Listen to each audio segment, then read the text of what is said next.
அனைவருக்கும் வணக்கம். Welcome to குட்டி ஸ்டோரிஸ் பை ஹரி. இன்றைய பதிவில் நாம் பார்க்க இருப்பது அப்பாவின் மறுமுகம். ஆத்திரமடைந்த மகன், அடைக்கலம் கொடுத்த மருமகள் உண்மை உணர்ந்த போது. என்னங்க, 1 மாசமா சொல்லிக்கிட்டே இருக்கேன், அவுட் ஹவுஸ கொஞ்சம் ரெடி பண்ணி கொடுங்கன்னு. ஆளை எப்ப வர சொல்றீங்க? ரம்யாவின் வார்த்தைகளில் தீவிரம் இருந்தது. ரம்யா, இப்ப அவுட் ஹவுஸ்க்கு என்ன அவசியம்? முன்ன நம்ம குழந்தைங்க இங்க இருந்தாங்க, 2 பேரை வேலைக்கு வச்சிருந்தோம். இப்ப இருக்கிறது ஒரே ஒரு வேலைக்காரி. அவளும் காலையில வந்துட்டு சாயந்தரம் போயிடுறா. அதனால அவுட் ஹவுஸ்க்கு எந்த தேவையும் இல்லையே. இப்போ ரெடி பண்ணி யார் வந்து தங்க போறாங்க? எதுக்கு இவ்வளவு அவசரப்படுத்துற? இயல்பாக கேட்டார் மணிமாறன். மணிமாறனும் பல முறை கேட்டு பார்த்து விட்டார். யாருக்கோ வாடகைக்கு விட போகிறேன் என்கிறாள். இன்னும் 1 வாரத்தில் அவர் ஜெர்மனி போக இருக்கிறார். அப்படி இருந்தும் அவள் அந்த வேலையில் இருந்து பின்வாங்க தயாராக இல்லை. மனைவியையும் உடன் அழைத்து செல்ல அவர் முடிவு செய்திருக்க, ரம்யாவோ பிடிவாதமாக அவருடன் செல்ல மறுத்துவிட்டாள். வர வர இவள் ஒரு புரியாத புதிராக மாறிக்கொண்டிருக்கிறாளே, கவலைப்பட்டார் மணிமாறன். 52 வயது மணிமாறன் பதப்படுத்தப்பட்ட பழ உணவுப் பொருட்களை ஏற்றுமதி செய்கிறார். அவருடைய 48 வயது மனைவி ரம்யா பெரும்பாலும் கணவனின் வியாபார விஷயங்களுக்குள் வருவதில்லை. வீட்டை பார்த்து கொண்டு 2 பிள்ளைகளையும் வளர்த்து ஆளாக்கி அவர்களுக்கு திருமணம் செய்து வைத்தது வரை பெரும்பாலானவற்றை ரம்யாவே பார்த்து கொண்டாள். முதல் மகன் விக்ரமிற்கு 2 ஆண்டுகளுக்கு முன்பு அவனுடைய 24வது வயதிலேயே திருமணம் செய்து வைத்துவிட்டனர். இளையவன் சந்துருவிற்கு திருமணமாகி 9 மாதங்கள் முடிந்துவிட்டது. அதனால் மணிமாறன் வீட்டை பற்றி எந்த கவலையும் இல்லாமல், போட்டிருக்கும் சட்டை துளி கசங்க கூட அவசியம் இல்லாமல் இருந்தார். 2 மகன்களுமே இங்கும் வெளிநாட்டிலும் மாறி மாறி படித்தனர். அவர்களுக்கு தகுந்த இடத்தில் பெண் பார்த்து மிகவும் இளம் வயதிலேயே திருமணத்தை முடித்துவிட இப்போது வெளிநாட்டில் செட்டில் ஆகிவிட்டனர். ரம்யாவும் மணிமாறனும் 2-3 முறை வெளிநாட்டுக்கு சென்று மகன்களுடன் சில மாதங்கள் தங்கியிருந்து விட்டு வந்தனர். அப்போதெல்லாம் வீட்டின் பாதுகாப்பு பொறுப்பை ஒரு பிரைவேட் ஏஜென்சியிடம் விட்டு சென்றனர். அப்படி இருக்க இவள் எதற்காக இந்த அவுட் ஹவுஸ் விஷயத்தில் இவ்வளவு பிடிவாதமாக இருக்கிறாள்? 5 மாதத்துக்கு முன்பு 1 மாத பயணமாக ஆஸ்திரேலியா போன போது கூட உடன் வர மறுத்துவிட்டாள். எவ்வளவோ வற்புறுத்தி பார்த்த மணிமாறன் கடைசியில் தனியாகத்தான் கிளம்பினார். ஒருவேளை என்மேல் இருந்த ஆர்வம் இவளுக்கு குறைந்து விட்டதோ? என்னிடமிருந்து விலகி இருக்க முயற்சி செய்கிறாளோ? கடந்த 6 மாதங்களாகத்தான் இப்படி இருக்கிறாள். உறவினர்கள் வீட்டு விசேஷத்தை தவிர பெரிதாக எங்கும் வெளியில் செல்லாத ரம்யா இப்போதெல்லாம் அடிக்கடி வெளியே போகிறாள். ஷாப்பிங்கும் போவதில்லை. அவசியமில்லாமல் உறவினர்கள் வீட்டுக்கோ தோழிகள் வீட்டுக்கோ போகும் பழக்கம் அவளுக்கு கிடையாது. கோவில்களுக்கும் போவதில்லை. வேறு எங்குதான் போகிறாள்? காரில் போகிறாயா? டிரைவரை அனுப்பட்டுமா என்று கேட்டால் மறுத்துவிட்டு ஆட்டோவில் போய் வருகிறாள். நானும் உடன் வரட்டுமா என்று கேட்டால், ஏன், உங்களுக்கு வேறு வேலை இல்லையா என்று முறைக்கிறாள். நிறைய நேரங்களில் எதையோ யோசித்து கொண்டு சுயநினைவு இல்லாமல் உட்கார்ந்திருக்கிறாள். பல நாட்கள் அவள் கண்களின் ஓரம் கண்ணீர் எட்டி பார்ப்பதை பார்த்திருக்கிறார். ஒருவேளை ஏதாவது உடல்நல கோளாறால் அவதிப்படுகிறாளோ? அவரும் பலமுறை வற்புறுத்தி கேட்டு பார்த்து விட்டார். இதற்கு மேல் என்ன அடிக்கவா முடியும்? அவளுடைய நடவடிக்கைகளை பார்த்த மணிமாறனுக்கு மிகவும் சங்கடமாக இருந்தது. இப்போது என்னடாவென்றால் அவுட் ஹவுஸை ரெடி பண்ண தர சொல்லி நச்சரிக்கிறாள். உடனே வாடகைக்கு கொடுக்க வேண்டுமாம். அப்படி வாடகைக்கு விட வேண்டும் என்ற எந்த கட்டாயமும் இல்லை. யாருக்கு வாடகைக்கு விட போகிறாள்? கேட்டாலும் சரியான பதில் இல்லை. சற்றே சலித்து கொண்டவர் மொபைலை எடுத்து தன்னுடைய ஆபீஸில் வேலை செய்யும் தருணை வரவழைத்தார். அவனிடம் அவுட் ஹவுஸை ரிப்பேர் செய்யும் பொறுப்பை கொடுத்தார். மறுநாளை வேலை துவங்கிவிட்டது. 3-4 நாட்களில் தரையில் தூக்கியிருந்த டைல்ஸ்கள் சரி செய்யப்பட்டு அந்த சிறிய போர்ஷன் முழுவதும் டிஸ்டம்பர் அடிக்கப்பட்டது. போய் பார்த்த மணிமாறனுக்கு அது இப்போது மிகவும் நீட்டாக இருப்பதாக பட்டது. இத்தனை நாள் இப்படியே சும்மா போட்டு இருந்திருக்க கூடாது. ரம்யா சொன்னதும் சரிதான். கணவனுடன் அந்த இடத்தை வந்து பார்த்த ரம்யாவின் முகத்தில் மகிழ்ச்சி அப்பட்டமாக தெரிந்தது. வியப்பாக இருந்தது மணிமாறனுக்கு. ஒருவேளை யாரையாவது வேலைக்கு நியமித்து இங்கு தங்க வைக்க போகிறாளோ? சரி, அவள் விருப்பப்படி செய்து கொடுத்தாயிற்று. கேட்டால் மட்டும் ஒழுங்காக பதில் சொல்கிறாளா என்ன? இனி என்னவோ செய்து கொள்ளட்டும். ஜெர்மன் பயணத்துக்கு தயாராக தொடங்கினார் மணிமாறன். இது விஷயமாக வியாபார பயணம்தான். பையருடன் பேசி நல்ல முறையில் ஒப்பந்தத்தை முடித்தவர் 10 நாட்களில் இந்தியா திரும்பிவிட்டார். டிரைவர் ஏர்போர்ட்டில் காத்திருக்க 45 நிமிடங்களில் வீட்டுக்கு வந்து சேர்ந்தார். காலை எடுத்து உள்ளே வைக்க போன மணிமாறன் அப்படியே நின்று விட்டார். வீட்டுக்குள் இருந்து கலகலவென்று பெண்கள் குரல் கேட்டது. பரவாயில்லை, நான் இங்கு இல்லாவிட்டாலும் ரம்யா சந்தோஷமாகத்தான் இருக்கிறாள். நினைத்தவரின் மனது ஒரு நிமிடம் நிறைவாக இருந்தது. ஆனால் தான் இங்கு இல்லாத போது அவள் தன்னை தேடவில்லை என்பது கொஞ்சம் கஷ்டமாக இருந்தது அவருக்கு. உள்ளே நுழைந்தவர் ஆச்சரியப்பட்டு போனார். அங்கே ரம்யா மற்றும் அவர்கள் வீட்டு வேலைக்காரியுடன் புதிதாக ஒரு பெண் இருந்தாள். அவளுடைய ஒரு கால் இருக்க வேண்டிய இடத்தில் மரத்தாலான செயற்கை கால் இருந்தது. அவளுக்கு ஒரு 27 வயது இருக்கும். இதுவரை அவளை எங்கும் பார்த்தது இல்லையே. யோசித்து கொண்டே மணிமாறன் உள்ளே வர கனப்பொழுது ரம்யாவின் முகம் வெளிரியதை கவனித்து விட்டார். சமாளித்து கொண்டு மலர்ந்த முகத்துடன் அவரை ரம்யா வரவேற்க அந்த கட்டைக்கால் பெண் சிரமப்பட்டு எழுந்து வெளியே செல்ல தயாரானாள். மணி, ஒரு நிமிஷம் நில்லு, ரம்யா சொல்ல திகைத்து போனார் மணிமாறன். என்ன, ரம்யா என்னைத்தான் அவ்வாறு அழைக்கிறாளா? திகைத்து போய் நிமிர்ந்தார். அந்த கட்டைக்கால் பெண்மணி சட்டென்று திரும்பி என்னங்க என்று ஆரம்பித்தவள் சட்டென்று நிறுத்தி கொண்டு ரம்யாவை பார்த்தாள். அந்த பெண்ணையும் ரம்யாவையும் பார்த்தவருடைய திகைப்பு மாறியது. என்ன, அந்த பெண்ணின் பெயர் மணியா? ஆச்சரியமாக இருந்தது அவருக்கு. ஒரு நிமிஷம் இங்க வா மணிமேகலை என்று சொன்ன ரம்யா, என்னங்க, இந்த பொண்ணும் இவளோட அப்பாவும் தான் நம்ம அவுட் ஹவுஸ்ல குடியிருக்காங்க. ரம்யா சொல்ல சம்பிரதாயத்துக்காக தலையாட்டி வைத்தார் மணிமாறன். ரொம்ப சந்தோஷம் என்றவர் அந்த பெண்ணை கூர்ந்து பார்த்தார். இதுவரை அந்த பெண்ணை அவர் பார்த்ததில்லை. ஒருவேளை ரம்யாவுடைய உறவுக்கார பெண்ணோ? பல முறை நினைவேடுகளை புரட்டி பார்த்தும் பதில் கிடைக்கவில்லை. சரி ரம்யா, நான் போய் ரிஃப்ரெஷ் ஆயிட்டு வரேன் சொன்னவர் யோசித்து கொண்டே உள்ளே போய்விட்டார். ஒருவேளை நம் தூரத்து உறவினர்கள் யாராவது இருக்குமோ? தன்னுடைய வேலைகளை பார்க்க தொடங்கியவர் இதையெல்லாம் மறந்துவிட்டார். அடுத்து வந்த நாட்கள் முன்பை விட அவருக்கு பல வகையில் உறுத்தலாக இருந்தது. வேலைக்காரி சமையலை முடித்தவுடன் எதையோ எடுத்துக்கொண்டு அவுட் ஹவுஸிற்கு அடிக்கடி போகிறாள். வாடகைக்கு விட போகிறேன் என்றுதானே சொன்னாள். ஆனால் இங்கிருந்து அடிக்கடி உணவு எடுத்து செல்லும் அளவிற்கு அவர்கள் அவ்வளவு முக்கியமானவர்களா? அப்படி யார் அங்கே இருக்கிறார்கள்? மேலும் எப்படி அந்த ஒற்றைக்கால் பெண்ணின் பெயரும் தன்னுடைய பெயரும் ஒன்று போல இருக்கிறது? யோசித்து பார்த்த மணிமாறனுக்கு தலை சுற்றுவதை தவிர வேறு ஒன்றும் நடக்கவில்லை. இப்போதெல்லாம் அவருடைய மனைவி ரம்யா எங்கும் வெளியே செல்வதில்லை. அதன் பிறகு அந்த ஒற்றைக்கால் பெண்ணை அவர் பார்க்கவே இல்லை. ரம்யா தான் அடிக்கடி அவுட் ஹவுஸ்க்கு போகிறாள். நெடுநேரம் பேசிக் கொண்டிருக்கிறாள். இவர் வீட்டில் இருப்பதை கூட பெரிதாக கண்டு கொள்வதில்லை. மகன்களும் வெளிநாட்டில் இருக்க ரம்யாவும் இவரை கண்டு கொள்ளாமல் போகவே மணிமாறனுக்கு வாழ்க்கையே வெறுப்பாக இருந்தது.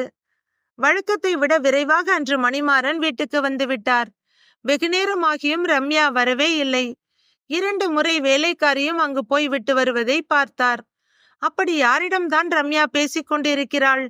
என்னதான் பேசிக்கொண்டிருக்கிறாள்? கமலநாதனுக்கு கோபம் சுறுசுறுவென்று வந்துவிட அவரே அங்கு சென்றார். அவர் போவதை பார்த்து அதிர்ந்த வேலைக்காரி, ஐயா இருங்க, நான் அம்மாவை அழைச்சிட்டு வரேன். குறுக்கே நின்று மறிக்க கமலநாதனுக்கு ஏதோ சரியில்லை என்று பட்டது. அதற்கு காரணம் இல்லாமல் இல்லை.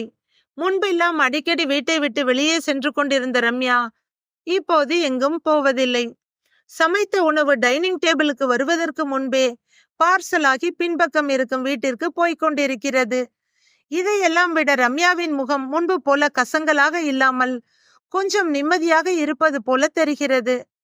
இதெல்லாம் நொடி பொழுதில் அவர் மனதில் வந்து செல்ல அவருக்குள் சந்தேகம் என்ற விதை வந்து விழுந்தது. வேலைக்காரியை அவர் முறைக்க ஒதுங்கிக் கொண்டாள்.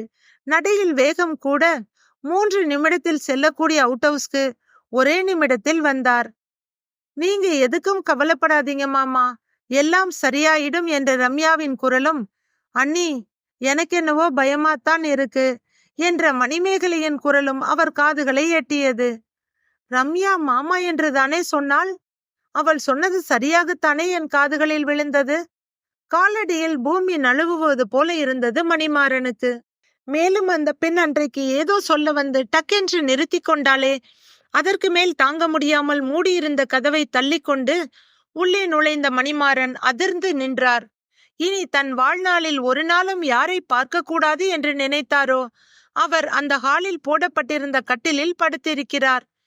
படுத்திருந்தவருக்கு எதிரில் இருந்த சேரில் உட்கார்ந்திருந்த ரம்யா தன் கணவனை அங்கே கண்டு பயந்து போனாள். தானே இவரிடம் இதை பற்றி நிதானமாக சொல்லி ஒரு முடிவுக்கு கொண்டு வர வேண்டும் என்று அவள் நினைத்திருக்க, நடந்ததோ வேறாகி போனது. கையும் களவுமாக மாட்டிக்கொண்டு விட அடுத்து என்ன செய்வது என்று ரம்யாவுக்கும் புரியவில்லை. மணிமேகலை மிகவும் பயந்து போயிருந்தாள்.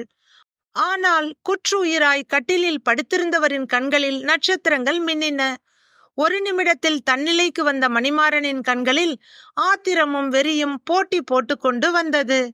27 ஆண்டுகளாக மனைவி ரம்யா மேல் வைத்திருந்த பாசம், அன்பு அனைத்தும் ஒரு நொடியில் காணாமல் போக காற்றில் வந்த மணிமாறனின் கை ரம்யாவின் கன்னத்தை பதம் பார்த்தது.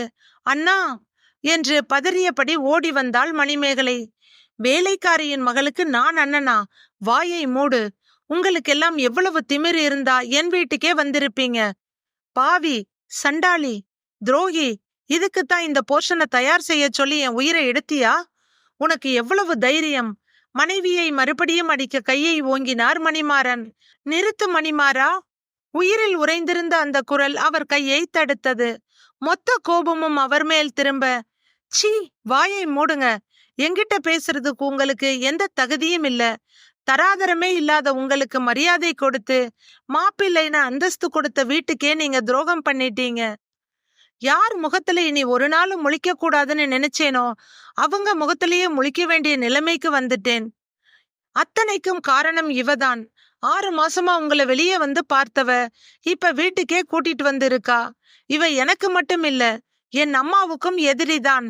இந்த நிமிஷமே நீங்க 3 பேரும் இந்த வீட்டை விட்டு வெளியே போகணும். ஒரு நிமிஷம் லேட் ஆனாலும் வாட்ச்மேனை கூப்பிட்டு கழுத்தை பிடிச்சி தெருவுல தள்ள வேண்டி இருக்கும். வெறி பிடித்தது போல கத்தினார் மணிமாறன். மணிமாறா, அன்னைக்கு உன் அம்மா பண்ணின அதே தப்ப நீயும் பண்ணாத. ஒரு அப்பாவி வேலைக்காரிய உன் அம்மா தெருவுல துரத்தினா, இன்னைக்கு நீ என் அப்பாவி மருமகளை தெருவுல தள்ளிடுவேன்னு சொல்ற.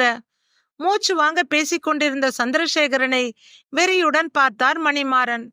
பண்ற தப்பெல்லாம் பண்ணிட்டு என் அம்மா மேல பழி போட நினைக்கிறீங்களா? பொய் சொல்ல வெக்கமா இல்ல? எவ்வளவு பெரிய துரோகி நீங்க! வாய மூடிக்கிட்டு 3 பேரும் கிளம்பிடுங்க. மணிமாறன் மறுபடியும் கத்த ஆரம்பிக்க, நிறுத்து மணிமாறா, எல்லாம் தெரிஞ்ச மாதிரி பேசாத. அவர் துரோகி இல்ல, பெரிய தியாகி. குரல் வந்த திசையில் அனைவரும் திரும்ப அங்கே மணிமாறனின் மாமா, அதாவது அவருடைய அம்மாவின் தம்பி கமலநாதன் நின்று கொண்டிருந்தார். பெரும் குழப்பத்துடன் மணிமாறன் அவரை பார்க்க, கமலநாதா, தயவு செய்து எதுவும் சொல்லாத. அவனுக்கு என் மேல கோபம் இருந்தாலும் அவன் மனதுல நான் அப்பாவா இருக்கேன். அதை கெடுத்துடாத கெஞ்சினார் படுக்கையில் இருந்த பெரியவர் சந்திரசேகர். இல்ல மாமா, என்ன தடுக்காதீங்க சொன்ன கமலநாதன். என் அக்காவை காப்பாத்த போய் உங்க வாழ்க்கை மட்டுமில்ல, உங்களை நம்பி இருந்த பொண்ணோட வாழ்க்கையும் போயிடுச்சு. ஊர் பேச்சுக்கு பயந்து உங்க வாழ்க்கையை கெடுத்து தன் மகளுக்கு கல்யாணம் பண்ணி வச்சிட்டோம்னு கடைசி வரை குற்ற உணர்ச்சியில தவிச்சாரு எங்க அப்பா. அதே மாதிரி நானும் இப்ப இவங்கிட்ட உண்மைய சொல்லாம அமைதியா இருந்தேன்னா என் மனசாட்சியே என்னை குத்தி கொன்னுடும். தன்னுடைய மாமாவும் அப்பாவும் மாறி மாறி பேசிக்கொண்டிருக்க மணிமாறனுக்கு கோபமும் குழப்பமும் கொப்பளிக்க ஆரம்பித்தது. மாமா, என்ன சொல்ல வர்றீங்க? தேவையில்லாம என் கோபத்தை கிளறாம இவங்க எல்லாரையும் வெளியே போக சொல்லுங்க. மணிமாறனின் குரல் சற்று இறங்கி இருந்தது. இதோ பாரு மணிமாறா, கண்ணால் காண்பதும் பொய், காதால் கேட்பதும் பொய், தீர விசாரிப்பதே மெய்.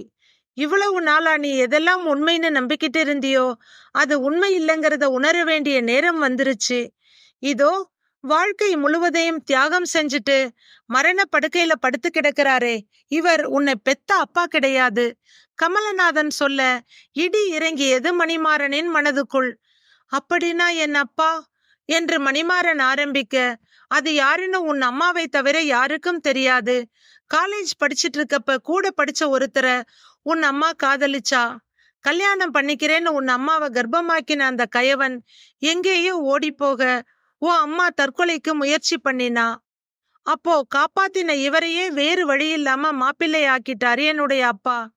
ஊர் உலகத்துக்கு பயந்து இவரை கல்யாணம் பண்ணிக்கிட்டாலும் உன் அம்மா ஒரு நாளும் இவரை சராசரி மனுஷனா கூட மதிச்சதே இல்ல.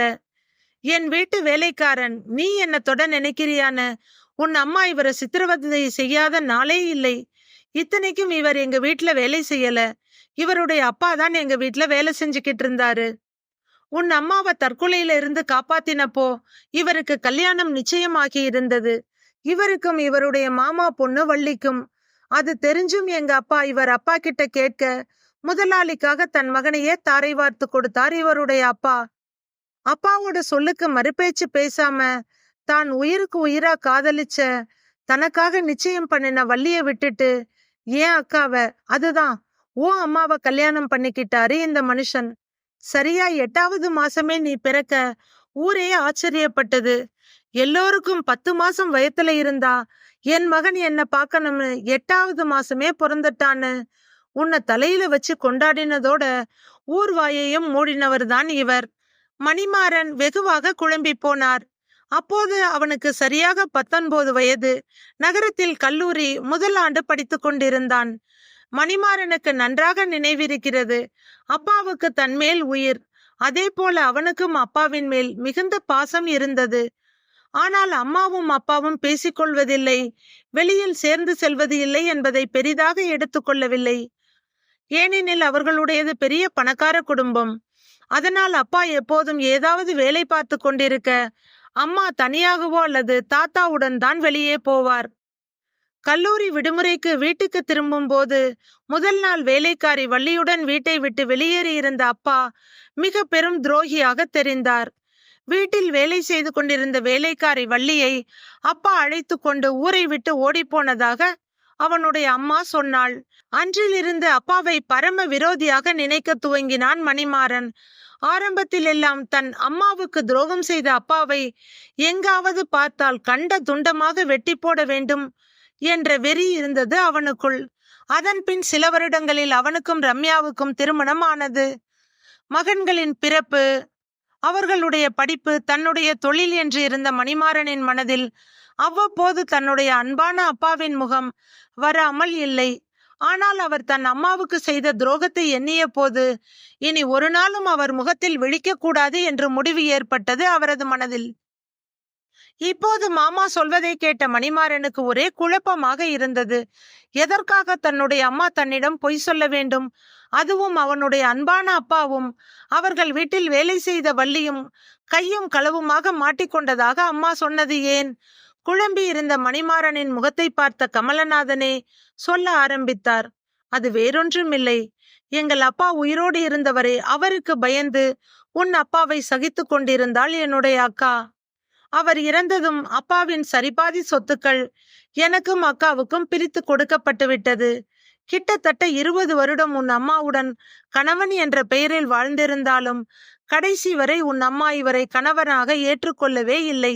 சொத்து கைக்கு வந்ததும் இவரை விரட்ட நினைத்து என் அக்கா ஆடிய நாடகம்தான் வள்ளிக்கும் இவருக்கும் தொடர்பு இருப்பதாக கதை கட்டியது.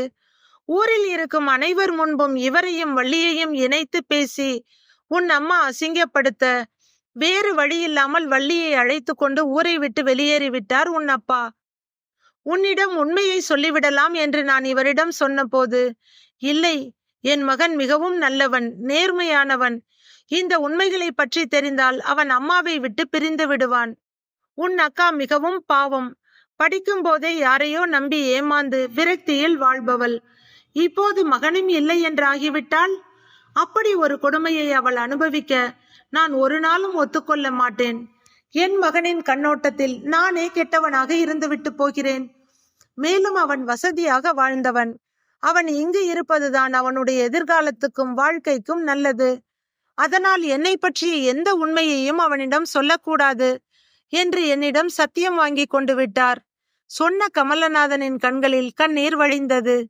படுத்திருந்த சந்திரசேகரனின் விழிகளில் இருந்தும் கண்ணீர் அருவியாய் கொட்டி கொண்டிருந்தது. மாமா, என் அக்கா உங்களது கணவராக ஏற்றுக்கொள்ளாவிட்டாலும் நான் உங்களை என் மாமாவாகத்தான் நினைக்கிறேன். எப்படி இங்கு வந்தீர்கள்? இந்த பெண் யார்? வள்ளி எங்கே என்று கேட்டார் கமலநாதன். வள்ளியும் நானும் அந்த ஊரை விட்டு வந்த பின் இங்கு ஒரு விடுதியில் அவளை வேலைக்கு சேர்த்து விட்டேன். அவள் அங்கேயே தங்கி வேலை செய்கிறாள். நான் கிடைக்கும் வேலைகளை செய்து கொண்டு கிடைக்கும் இடத்தில் தங்கிக் கொண்டிருந்தேன். அப்போதுதான் சங்கர் எனக்கு நெருங்கிய நண்பனானான். ஒரு நாள் அவனும் அவன் மனைவியும் குழந்தையும் கோவிலுக்கு போகும்போது நடந்த விபத்தில் கணவன் மனைவி இருவரும் இறந்து விட்டனர். இறக்கும் தருவாயில் அவர்களுடைய ஒரு கால் துண்டாகி போன பெண் குழந்தையை என் கையில் கொடுத்துவிட்டு கண்களை மூடிவிட்டான் அவன். யாரும் இல்லாத இவளை நான் வளர்க்க ஆரம்பித்தேன். என் மகன் நினைவாக இவளுக்கு மணிமேகலை என்று பெயர் வைத்திருக்கிறேன். மணிமாறன் பல வருடங்களாக இங்கு இருப்பது எனக்கு தெரியும். அவனுக்கு தெரியாமல் அவன் வெளியே போகும்போதும் வரும்போதும் மறைந்திருந்து அவனை பார்ப்பேன். பலர்த்த பாசம். என்னால் அவனை பார்க்காமல் இருக்க முடியவில்லை. 7 மாதங்களுக்கு முன்பு ஒரு நாள் அப்படி பார்த்து கொண்டிருக்கும் போது என் மருமகளிடம் மாட்டிக்கொண்டேன். வேறு வழியின்றி பாதி உண்மையை கூறி இந்த பெண்ணுக்கு பாதுகாப்பு தரும்படி மருமகளிடம் வேண்டினேன். பல மாதங்களாக நோய்வாய்ப்பட்டிருக்கும் எனக்கு எல்லா உதவிகளையும் செய்தது என் மருமகள்தான். எங்கேயும் அலையாமல் என் மகனை பார்ப்பதற்கும் இந்த பெண் பாதுகாப்பாக இருப்பதற்கும் தங்க இடம் கொடுத்து பார்த்து கொள்வதும் ரம்யாதான். கண்ணீருடன் சொல்லி முடித்தார் பெரியவர். மணிமாறனுக்கு இதையெல்லாம் நம்பவும் முடியவில்லை, நம்பாமல் இருக்கவும் முடியவில்லை. தலை சுற்ற ஆரம்பித்தது. ஊரில் இருந்த தன் அம்மாவுக்கு போன் செய்து கேட்க ஒரு கட்டத்தில் உண்மையை ஒத்துக்கொண்டார் அவனுடைய அம்மா. அம்மா மணிமாறனிடம் உண்மையை சொன்ன பிறகும் அவனால் அவனுடைய அம்மாவை வெறுக்க முடியவில்லை. ஏனெனில் யாருக்கு எப்படி இருந்தாலும் அவனுக்கு அவள் ஒரு நல்ல தாயாக இருந்தாள். ஆனால் தன் தந்தை செய்த தியாகத்தை எண்ணி நொறுங்கி போனார் மணிமாறன். 50 வருடத்துக்கு மேலாக தன் வாழ்க்கையே தியாகம் செய்த இந்த மனிதரை எப்படியெல்லாம் திட்டி இருக்கிறேன். ஆனால் அவரோ அவனை தூக்கி வளர்த்த ஒரே காரணத்திற்காக அவனை பார்க்க நாயாய் அலைந்து கொண்டிருக்கிறார். கண்களில் கண்ணீர் திரையிட அவர் அருகில் சென்று கைகளை கெட்டியாக பிடித்து கொண்டான் மணிமாறன். அப்பா என்று மணிமாறன் உடைந்து அழ, அந்த ஒற்றை வார்த்தையில் தான் செய்த மொத்த தியாகத்திற்கும் பலன் கிடைத்து விட்டதாக நினைத்தார் பெரியவர் சந்திரசேகரன். அப்பா, இனி இந்த பெண் உங்கள் வளர்ப்பு மகள் அல்ல, என்னுடைய சொந்த தங்கை. உங்கள் தியாகம் மட்டுமல்ல, நான் கௌரவமாக வாழ வேண்டும் என்று தியாகம் செய்திருப்பது வள்ளி அம்மாவும் தான். எனக்கு அவர்களை உடனே பார்க்க வேண்டும். மணிமாறன் கேட்க முழு உண்மையையும் அறிந்து கொண்ட ரம்யாவும் உருகி போயிருந்தாள்.